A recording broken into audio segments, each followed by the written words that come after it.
morning everyone, have a good day. So first, open Microsoft Excel and create a new workbook.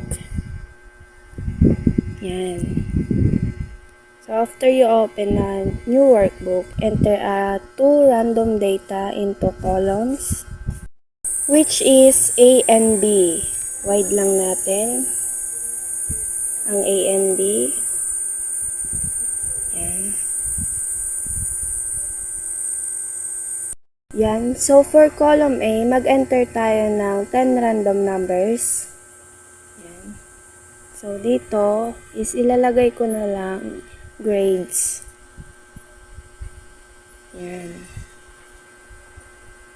So, i-count lang natin dito, grades. Type lang natin. So, next is numbers na, random.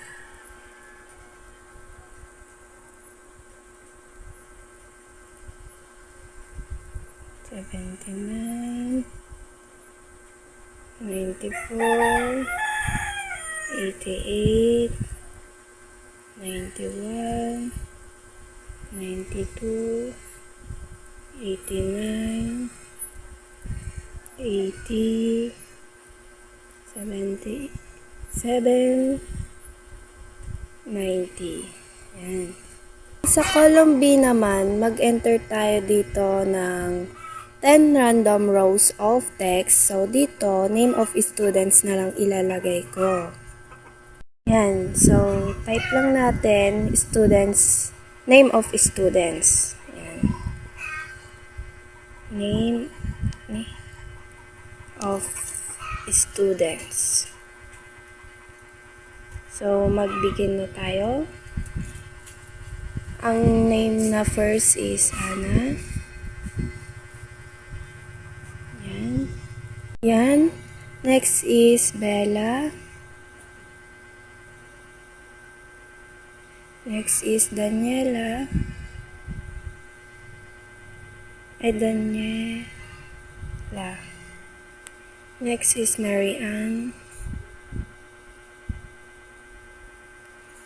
Clarissa.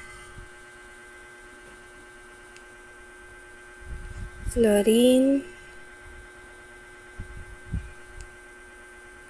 Angela.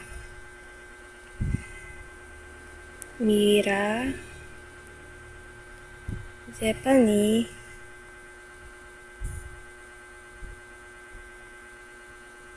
Then last is Erica. Then highlights lang natin. Check lang natin yan. Then highlights natin to.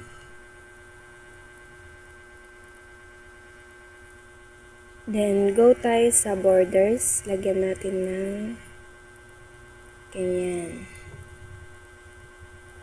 So next is addition. Type addition.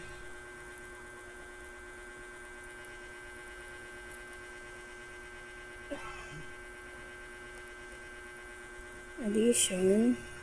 Then dito na tayo sa column A. Then mag-type lang tayo ng equal. Then mag-click tayo ng random numbers. 91. Then plus. Then mag-click tayo ulit. Then check. Yan. And the next is sulat lang natin.